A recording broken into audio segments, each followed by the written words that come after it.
Et je vais vous parler des relations interpersonnelles et de la créativité et comment les améliorer. Autrement dit, je vais parler des techniques de comportement permettant une plus grande efficacité psychique dans la vie de relation et dans la créativité artistique et scientifique.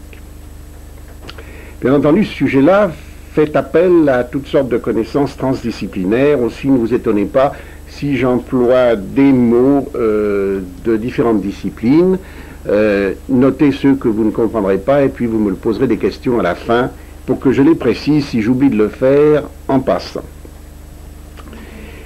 On a coutume de dire que notre cerveau ancestral, on l'appelle, les biologistes l'appellent le cerveau reptilien, celui qui est responsable de nos sens primitifs comme l'odeur, l'odorat, le goût, est peu développé. En fait, c'est complètement faux. Il est plus développé que celui de tous les autres animaux,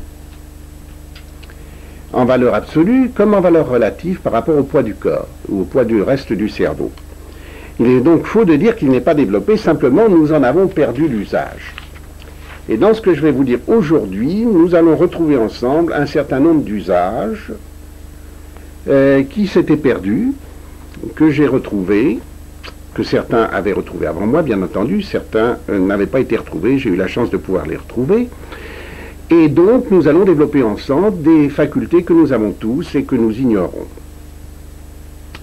Je rappellerai que lorsque vous êtes appelé à rencontrer des personnes, soit pour travailler avec elles, soit pour simplement pour dialoguer avec elles, soit pour les convaincre, soit pour négocier, il faut faire preuve d'une décontraction totale.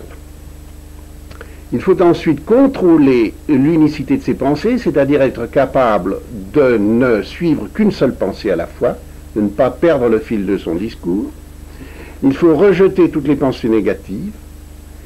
Il faut faire un cloisonnement entre ces pensées de manière à pouvoir passer d'une pensée à une autre, mais sans les mélanger. Il faut faire un vide mental préalable pendant quelques secondes avant de commencer une négociation.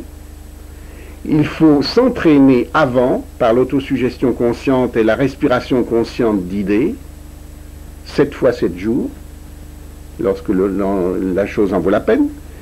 Il faut faire ce qu'on appelle un lavage à l'eau pour éliminer les résidus des échecs antérieurs. Il faut faire chaque matin un bain dans une eau chargée de désir. Et il faut posséder ce qu'on appelle la maîtrise de posture.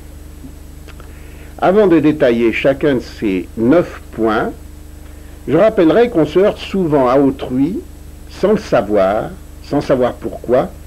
C'est tout simplement parce que certaines affirmations qui, à moi, me paraissent évidentes, ne sont pas connues de cet autrui et qu'on ne le sait pas. Simplement, on le heurte parce qu'on n'a pas les mêmes stocks d'informations et on ne le sait pas. Alors je rappellerai, j'en ai déjà parlé plusieurs fois, la technique de décontraction. Il faut s'habituer à sentir le plus rapidement possible son propre pouls, les pulsations de ses artères au bout de chacun de ses doigts. On commence par le pouce, l'index de la main gauche, etc. On passe ensuite à la main droite, ensuite on passe à ses doigts de pied. Et quand on est capable de sentir quasi instantanément, comme je le fais actuellement, cela veut dire qu'on est parfaitement décontracté. Donc chaque fois que vous entreprenez une conversation difficile, que vous entreprenez une négociation, que vous êtes en rapport avec quelqu'un d'autre, quelqu'un au singulier ou quelques autres au pluriel, pensez toujours à cette décontraction qui est absolument fondamentale pour ensuite franchir toutes les autres étapes. Ensuite, pensez à ce que je vous ai dit lors de conférences antérieures, qu'il faut être capable de ne suivre qu'une seule pensée à la fois. Et ça, c'est pas facile du tout. Hein.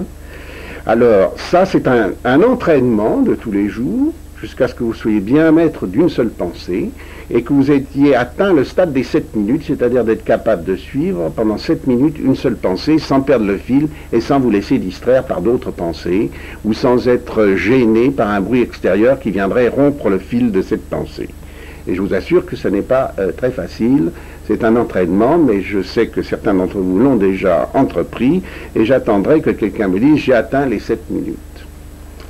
Ensuite, il faut s'habituer à rejeter les pensées négatives. Et quand je dis rejeter les pensées négatives, c'est rejeter plutôt les formulations négatives, parce que vous êtes amené dans une conversation à parler de choses négatives. Mais il faut toujours en parler en termes positifs. On peut toujours exprimer une pensée qui est naturellement négative en termes positifs, puisque deux négations, par exemple, valent une affirmation. Donc on peut toujours tourner ces phrases de manière à ce que le côté négatif disparaisse et soit formulé sous forme positive. Alors, le cloisonnement entre les pensées, c'est les conséquences de l'entraînement de ne penser qu'une seule chose à la fois. Il faut pouvoir, lorsque vous changez de pensée, être complètement étanche par rapport à la pensée précédente ou à la pensée suivante. Donc c'est simplement la continuité du contrôle de l'unicité des pensées. Le vide mental, si vous êtes amené à le faire, faites-le toujours 2 secondes, c'est totalement inapparent pour votre interlocuteur, mais 2 secondes avant que vous commenciez de parler. C'est pas très facile, mais à partir du moment où vous contrôlez bien le vide mental, je vous conseille de faire cette expérience-là. Faites-le 2 secondes en présence de la personne. 2 secondes, c'est très court, les yeux ouverts, c'est pas la peine de fermer les yeux. Le vide mental, et à ce moment-là, vous coupez, si vous voulez, le circuit avec toutes les pensées précédentes, ce qui vous est arrivé pendant la journée, qui n'a aucun rapport avec le sujet que vous allez traiter, et vous êtes capable de démarrer complètement neuf sur le sujet qui vous fait rencontrer cette personne.